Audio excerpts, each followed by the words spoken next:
오늘 말씀을 통해 여러분의 삶 속에 천국 시민의 삶이 더욱더 구체화되고 또 천국 시민의 정체성이 확인되는 복된 시간 되기를 주님 이름으로 축복합니다. 여러분 가운데 함께하기를 축복합니다. 오늘 말씀의 제목은 비유로 말씀하시는 하나님 나라 네 번째 시간입니다. 지난 4주 동안 하나님의 나라 마태복음 13장에 대한 말씀을 전했는데 오늘 마지막 시간입니다. 새 것과 옛 것을 곳간에서 내오는 집주인, 이런 제목인데요. 오늘 말씀은 두 부분으로 나눠질 수 있습니다만 그러나 두 부분을 연결해서 이해하게 되면 더 큰 하나의 의미를 발견할 수가 있습니다. 그래서 오늘 말씀을 통해서 이 말씀이 우리에게 얼마나 복된 말씀인가, 또 우리의 성도의 자기 정체성을 확인하고 내가 천국 시민이다 라고 하는 그 확신과 또 그 정체성을 다시 재확인하는 그런 뜻깊은 시간이 될 줄로 믿습니다. 천국은 새 것과 또 옛 것을 그 곳간에서 내오는 집주인과 같다. 이 말씀은 예수님께서 하신 말씀이죠. 우리 51절, 52절 한번 살펴보실까요? 51절, 52절 다 같이 시작. 이 모든 것을 깨달았느냐 하시니 대답하되 그러하오이다. 예수께서 이르시되 그러므로 천국에서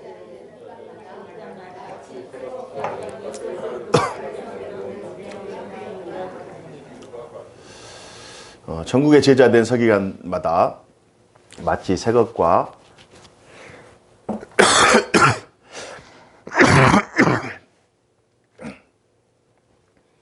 옛 것을 그 곳간에서 내오는 집주인과 같다.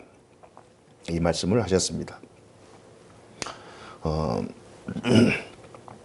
예수님의 고향 사람들은 그들의 마음의 곳간, 사고의 곳간에 옛 것으로만 이제 가득 채워져 있어서 새 것이 들어와도 그들의 마음에 받아들이지 않습니다. 그래서 늘 옛 것만을 가지고 있는 거죠. 변화되기를 싫어하는, 하나님의 구속 역사까지도 그래서 거부해버리는 그러한 우를 그 시대의 사람들이 범하고 있습니다.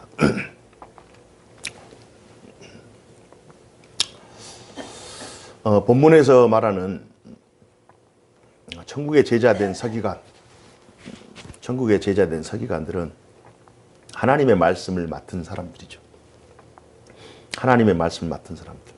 그 하나님의 말씀을 맡은 사람들이 하나님의 구속 역사에 눈을 뜨고 하나님께서 어떻게 그 구속 역사를 진행해 가느냐, 이 부분에 민감해야 되는데 그러지 못하면 하나님께서 하시는 그 일에 걸림돌이 되어버릴 수 있는, 장애물이 되어버릴 수 있는 그러한 존재로 전락해 버리게 됩니다.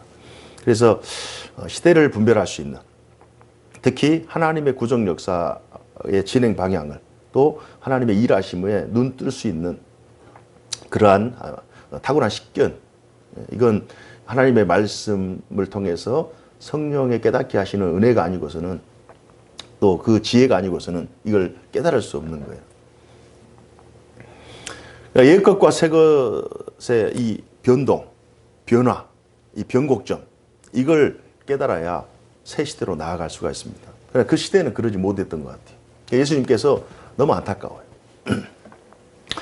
혹시 여러분 요즘 이제 건축학자 중에 유현준 교수라고 하는 분이 굉장히 지금 각광을 받고 있는데요. 연대 건축학과를 졸업하고 이제 MIT 또 하버드에서 이제 공부까지 다 마치고 이제 교수를 하는데 그분이 이런 얘기를 했어요. 우리나라의 그 역사 가운데 두 번의 혁명이 있었다. 이제 그분은 이제 건축가니까 공간 혁명이 있었다. 첫 번째는 1970년도에 평면으로 되어 있는 모든 건축물들이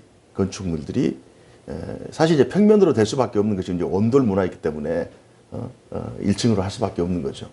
그러나 이 1970년에 아파트라고 하는 것이 들어서서 전에는 땅에 땅의 그 지면 위에 1층 단층짜리만 이제 부의 기준, 부의 가치를 부여했는데 공간혁명이 일어나니까 이제 맨 하늘에 붕 떠 있는 아무 가치가 없는 맨 하늘에 건물이 올라가서 그 부의 가치가 형성됐다라고 하면서 70년도에 그 아파트 고층 건물이 하나의 엄청난 공간혁명이었다.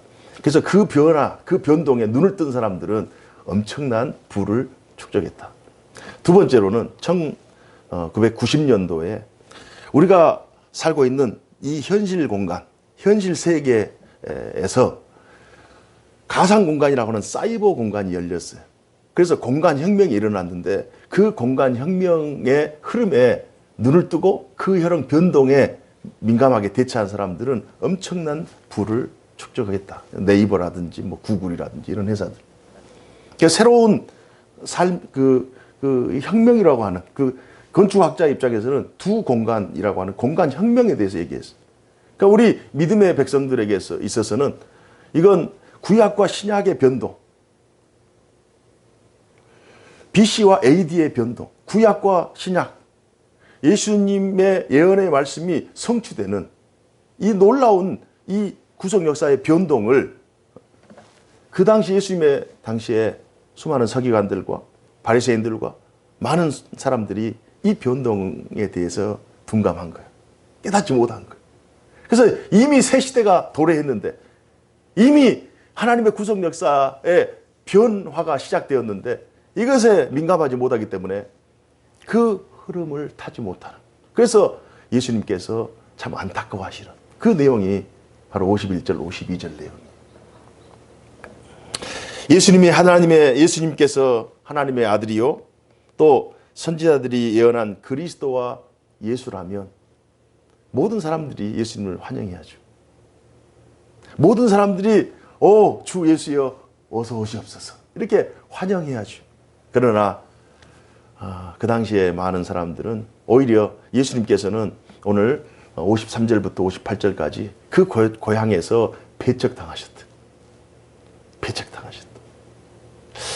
여기에서 우리는 익숙한 것에 대한 배신, 그러니까 익숙한 것 때문에 오히려 진리나 혹은 더 큰 것을 깨닫지 못하는 그러한 안타까운 환경을 접하게 됩니다. 예수님께서 그 고향에서 당연히 존경을 받으셔야죠. 당연히 환영받으셔야죠. 그러니까 예수님께서 하나님의 아들이시다라고 하는 이 사실을 그들이 만약에 깨달았다면 그들은 예수님을 어서 오십시오 이렇게 환영했을 텐데 그들은 그러지 못했어요. 옛것과 새것의 변동 이것을 놓쳐버렸기 때문에 예수님은 그저 우리가 알고 있는 목수 요셉과 그 아내 마리아가 낳은 아들, 그 밑으로는 동생들이 있고 유다가 있고 동생들이 있는 그 정도. 우리가 알고 있는 예수는 그냥 자연인의 예수 이 정도에 그쳐버린 거예요.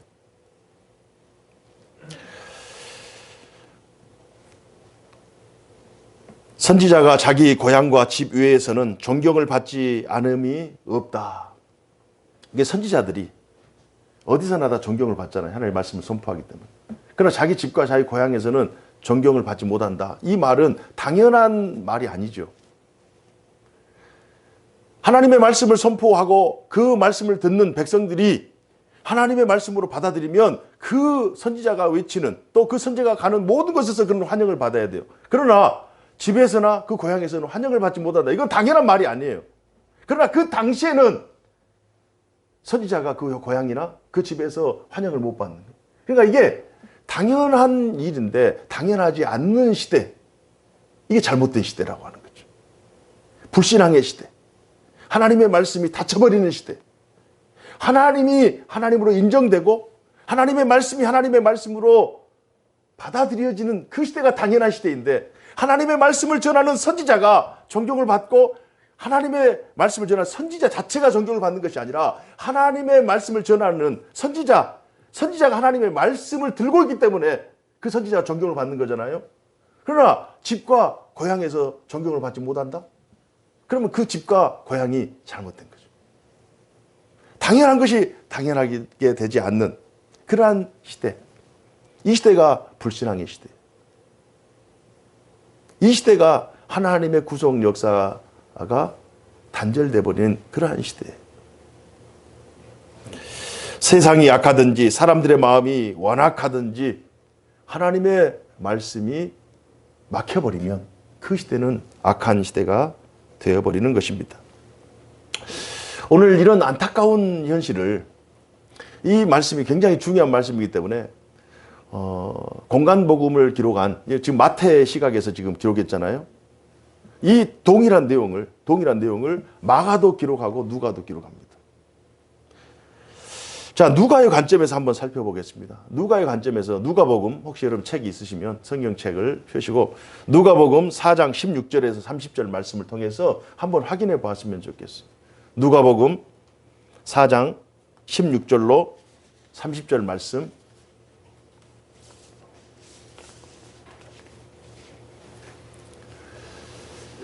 마태복음은 이 본문을 6절로 짧게 기록했어요.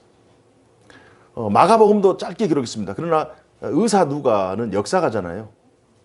그는 의사, 아주 세밀하게, 자세하게, 아주 전체적으로, 전체적인 관점에서 이 사실을 기록했어요.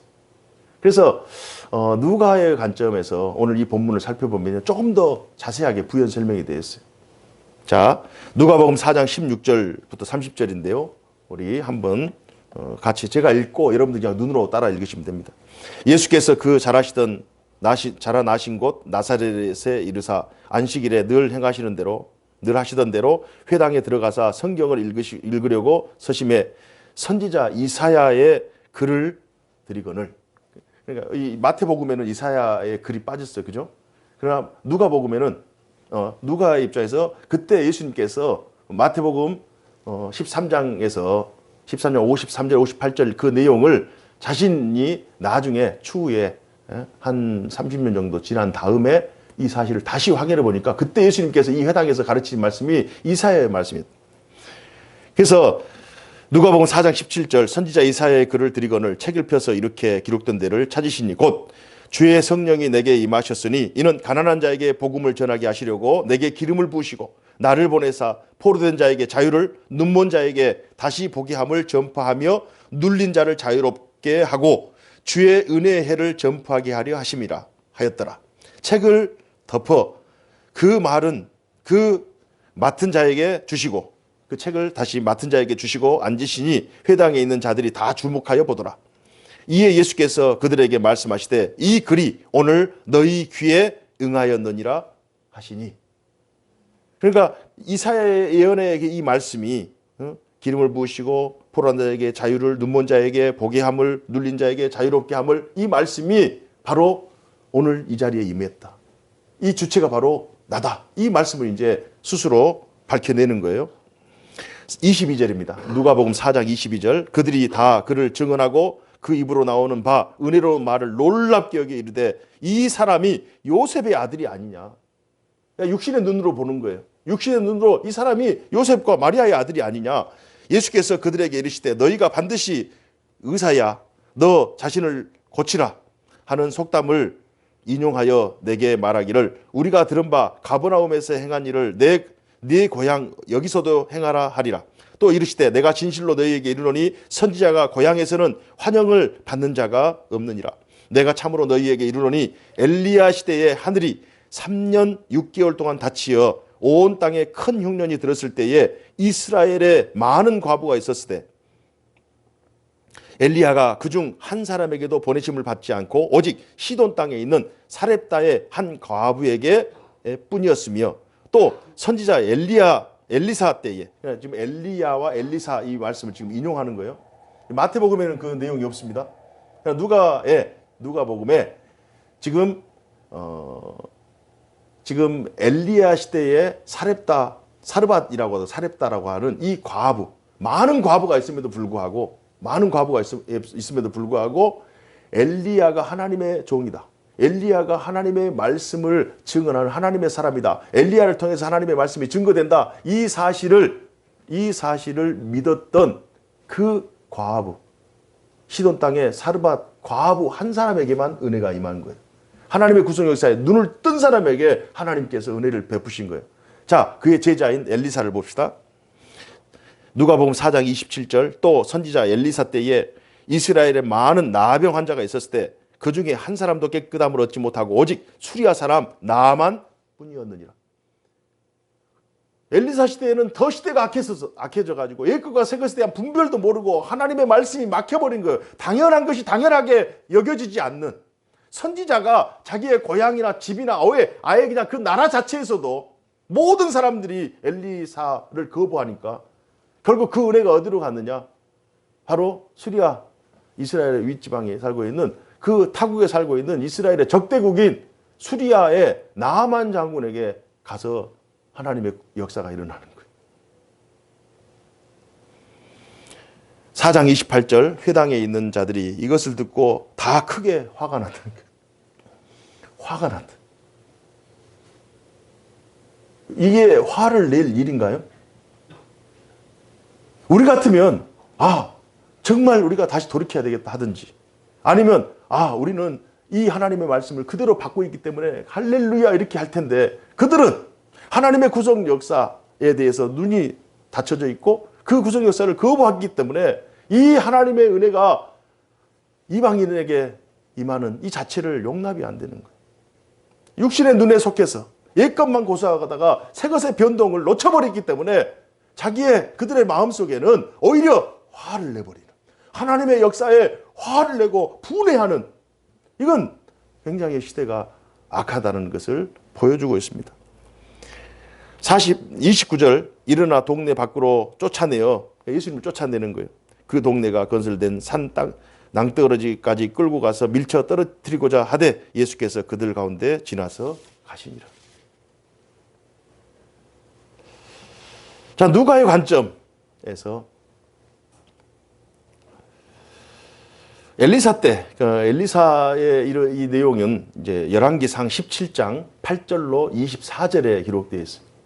사르밧 과부에게 하나님께서 은혜를 베푸시는, 열왕기상 17장 8절로 24절 말씀에 이 은혜가 나왔고요. 엘리사 때에는 열왕기하 5장 전체가 다 나아만 장군에 관한 그러한 내용이 기록되어 있습니다.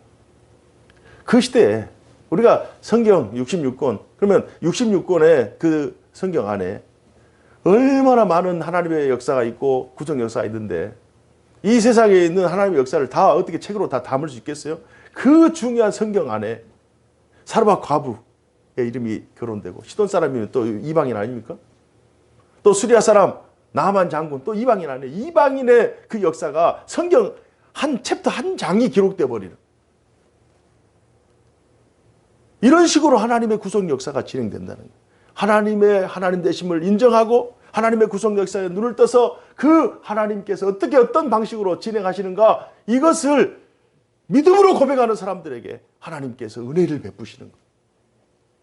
그러나 아무리 혈통으로 육적으로 그들이 전통을 가지고 있고 모세의 말씀을 가지고 있고 다윗의 자손임에도 불구하고 그들이 옛것과 새것의 그 변동에서 그것을 놓쳐버리면, 그걸 거부해버리면 그 은혜가 다른 데로 흘러버린다. 이걸 예수님께서 지금까지 비유로 말씀하시고,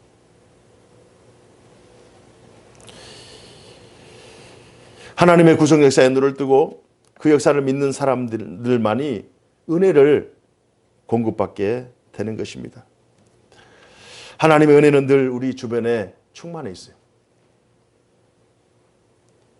하나님의 은혜는 늘 우리의 삶 속에 가득했어요. 마치 비 오는 날에 비가 내리는 것처럼, 맑은 날에 햇볕이 내리는 것처럼 모든 사람들에게 모든 곳에 하나님의 은혜가 내리고 있어요. 하나님의 은혜가, 우리가 뒤를 돌아보면, 옆을 돌아보면, 그 거기만 넘으면, 하나님의 은혜는 언제나 우리 옆에 있어요. 우리가 그것을 깨닫지 못하기 때문에 그걸 은혜로 여기지 못하는 거예요.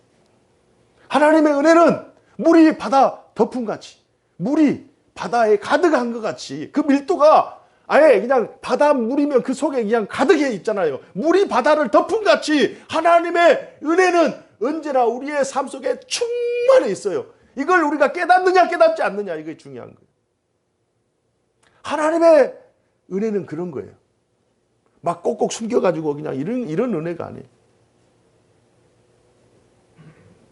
그 은혜가 언제나 우리의 삶 속에 순간순간 이걸 발견하면 그때 은혜 받은 때요. 하나님의 구원의 날이다 하면서 선포하면서 나가고 그걸 놓쳐버리면 그냥 눈이 가린 채로 그냥 가는 거예요. 그냥.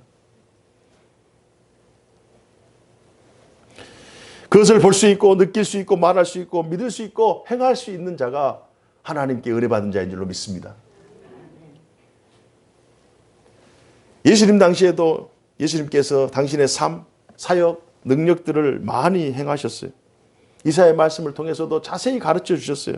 그러나 그럼에도 불구하고 당시 유대 사람들은 그걸 믿지 못한 거예요. 은혜가 막 쏟아지는데 은혜의 현장에서 은혜 대신 은혜의 본질, 본체 대신 예수님을 보고도 그들은 깨닫지 못한 거예요.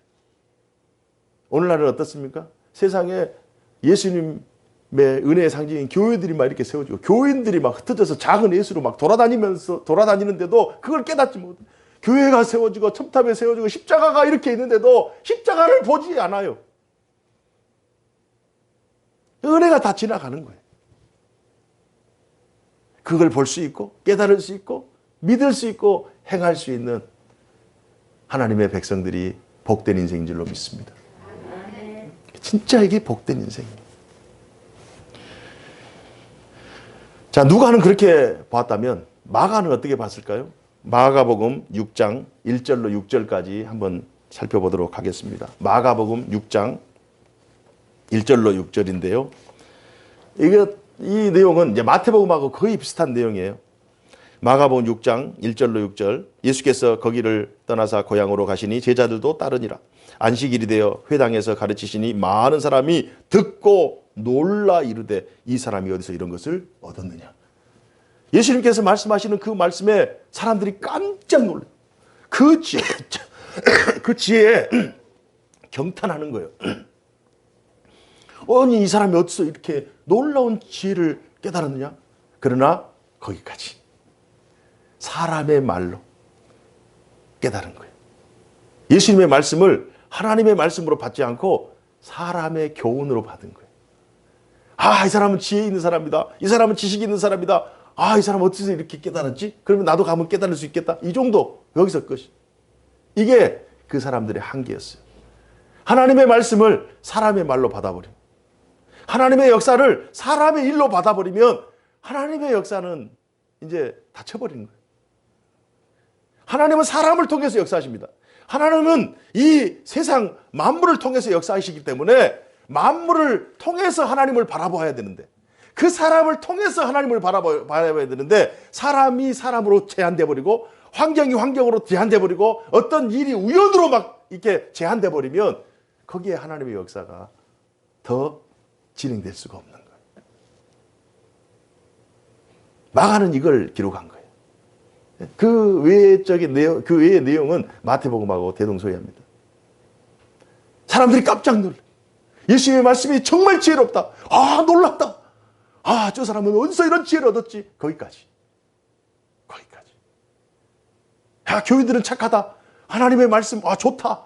아, 예수는 4대 성인 중에 한 사람이다. 아, 도덕적으로 좋다. 들으니 좋다. 들으니 교훈적이다. 이 정도로 고백하면 여기서 끝이에요. 거기에 생명의 역사가 나타나지 않죠. 변화의 역사가 나타나지 않죠.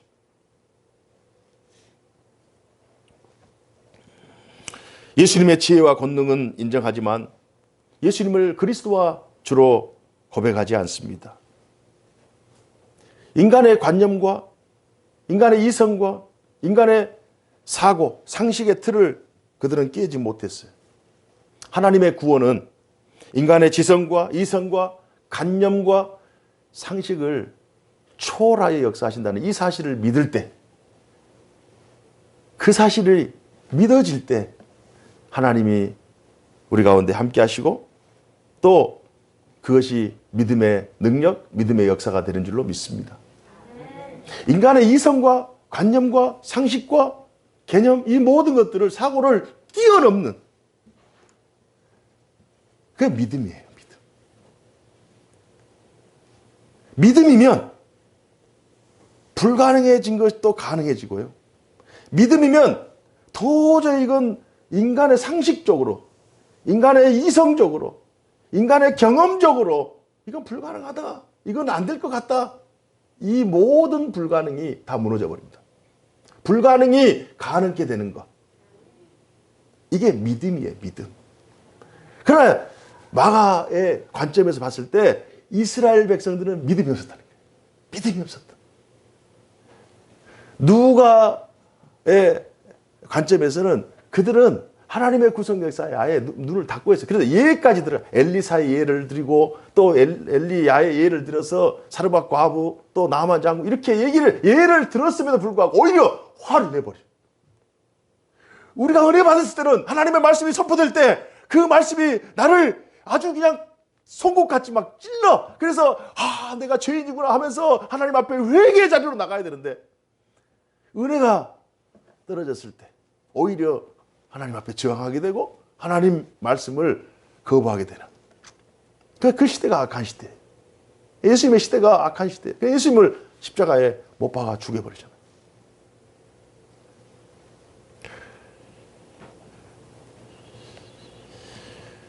참 감사하게도 여러분과 제가 지금 이곳에서 하나님을 예배하고 있다는 이 사실이 얼마나 복된가. 우리는 예수님의 고향 사람들도 아니고 선지자의 전통도 없고 지리적으로 역사적으로 예수님과 아무 연관이 없어요. 그런데 그 은혜가 흘러서 2000년 동안 흘러가지고 1900년 동안 흘러가지고 이곳까지 온 거예요. 대단하지 않습니까? 하나님께서 1900년 동안 그 구원 역사의 물줄기를 이렇게 흘러서 대한민국까지 오게 하셨어요. 그래서 그 물줄기의 그 맛을, 그 은혜의 강에서 우리가 물을 떠서 정말 생수가 우리의 영혼을 새롭게 하는 거죠. 우리의 영혼이 해갈되고 죄와 사망의 몸이 깨끗해지고 하나님 은혜 가운데 우리가 새롭게 되는 놀라운 은총을 누리고 있어요. 오늘 말씀을 통해서 이 사실을 우리가 발견해야 돼요. 2000년 전에 예수님을 눈으로 본 그들도 묻지 못했는데 우리는 듣고 성령께서 우리의 마음을 감동시키셔서 믿음이라고 하는 놀라운 선물을 허락해 주시고 비유로 된 천국이 실제 천국으로 믿어지고 천국의 소망을 가지고 믿음으로 살아가고 있다는 이 사실은 인간의 힘으로는 할 수 없는 것입니다. 인간의 의지로도 할 수 없는 거예요. 이건 하나님의 무한하신 은혜와 은총인 줄로 믿습니다. 이 은총을 우리가 누리고 있다는 거예요. 예수님을 그리스도와 주로 고백하고 있다. 우리는 오히려 옛것을 버리고 새것을 내오는 천국의 서기관과 같은 그러한 삶을 살고 있다. 옛 종교, 우상, 미신, 샤머니즘, 토테미즘, 애니미즘 온갖 세상에 죄악된 것들을 우리는 다 내려버렸어요. 다 내어버리고 옛것을 다 버려버리고 새것 우리의 영혼을 새롭게 살리는 하나님의 말씀을 생명 양식으로 받았어요. 그래서 우리가 가지고 있는 복음은 언제나 우리를 새롭게 하고 우리의 가정을 새롭게 하고 우리의 자녀들을 새롭게 하고 이 시대를 새롭게 할 것입니다. 이 사실에 대해서 우리가 확신을 가지고 믿음으로 나아가는 이 삶이 하나님의 백성의 삶인 줄로 믿습니다. 사랑하는 여러분, 우리는 지난 4주 동안 마태복음 13장 말씀을 4주에 걸쳐서 살펴보았어요. 하나님의 비유 중에 최고의 비유가 예수 그리스도다. 이 사실을 깨달았고요. 또 하나님의 구속 역사를 진행하는 과정 속에 하나님께서 예언하시고 또 성취하시는 하나님께서 구약의 비유로 말씀하시고 그 비유가 예수 그리스도로 성취되고 또 성경이라고 하는 이 말씀이 기록된 하나님의 말씀, 비유로 기록된 하나님의 말씀이 실제 우리의 삶 속에서 우리가 믿음이라고 하는 그 삶의 실존, 주체가 돼서 그 사실을 믿고 행하고 있다고 하는 이 사실, 이 현장에 우리가 서 있는 것이 이게 하나님의 역사다. 이 사실을 우리가 말씀을 통해서 확인했어요. 우리의 인생이 얼마나 값지고 존귀한가. 얼마나 우리의 인생이 아름답고 보배로운가. 오늘 말씀을 통해서 다시 한번 확인해 봅니다. 우리가 가고 있는 진리의 길, 복음의 삶을 묵묵히 말씀 붙잡고 행하는, 우리가 가고 있는 이 길을 끝까지 가야 되겠다라고 하는 이 마음이 바로 말씀을 통해서 주신 하나님의 마음이고, 천국 시민의 삶을 어떤 경우에도 기뻐하며 즐거워하며 주님의 나라, 그 나라가 임할 때까지 꿋꿋하게 잘 견디면서 가는 것, 이것이 말씀을 주신, 말씀을 이렇게 기록하여 우리에게 남기신 하나님의 의도요 뜻인 줄로 믿습니다. 오늘 말씀을 통과하면서 13장 말씀은 천국은 이미 우리 가운데 도래하였고, 하나님의 나라, 하나님의 통치는 이미 시작되었고, 우리는 그 하나님의 구속 역사 가운데 이미 예정하신 뜻 안에서 구원을 누린 자 되었고, 우리가 믿음으로 가야 할 그 길이 비록 산이 있고 강이 있고 또 장애가 있을지라도 묵묵히 주님과 함께 말씀 붙잡고 동행하면, 진리의 길을 걸어가면 하나님께서 언제나 우리를 동행해 주시고, 산도 쉽게, 바다도 쉽게 이렇게 통과할 수 있는 그 마음을 주셔서 궁극적인 승리를 얻게 될 줄로 믿습니다. 그 은혜가 여러분 가운데 함께 하시고 여러분 가정 가운데 늘 함께 하기를 주님 이름으로 축복합니다. 기도하겠습니다.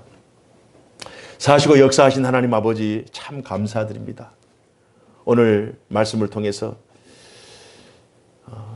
마땅히 복음을 복음으로, 진리를 진리로, 구주를 구주로 영접해야 될 그들의 불신앙 때문에, 그들의 옛신앙 때문에, 혹은 그들의 완고함 때문에 예수님을 거부해버리는 그러한 실수를 범하고 있습니다.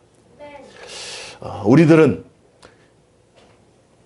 하나님의 은혜 가운데 복음을 복음으로 인정하고, 은혜를 은혜로 인정하고, 예수 그리스도를 오직 구주로 인정하며 하나님의 말씀을 오직 말씀으로 고백하며 천국 시민의 삶을 살게 하시니 감사합니다. 이 모든 것이 하나님의 은혜와 은총인 줄로 믿습니다. 십자가의 길, 고난의 길, 그러나 궁극적인 승리의 길임을 알고, 영광의 길임을 알고, 끝까지 천국 시민의 정체성을 가지고 진리의 길을 묵묵히 걸어가는 우리 모두 되게 하여 주옵소서. 감추인 보화를 찾는 그러한 심정, 또 진주 장사가 귀한 것을 찾아서 기뻐하는 그 마음으로 이미 우리가 가지고 있는 이 천국에 대한 놀라운 은혜를 늘 마음속에 간직하면서 기쁨으로 인생의 길을 걸어가는 우리 모두 되게 하여 주옵소서. 주 예수 그리스도의 이름으로 기도하옵나이다. 아멘.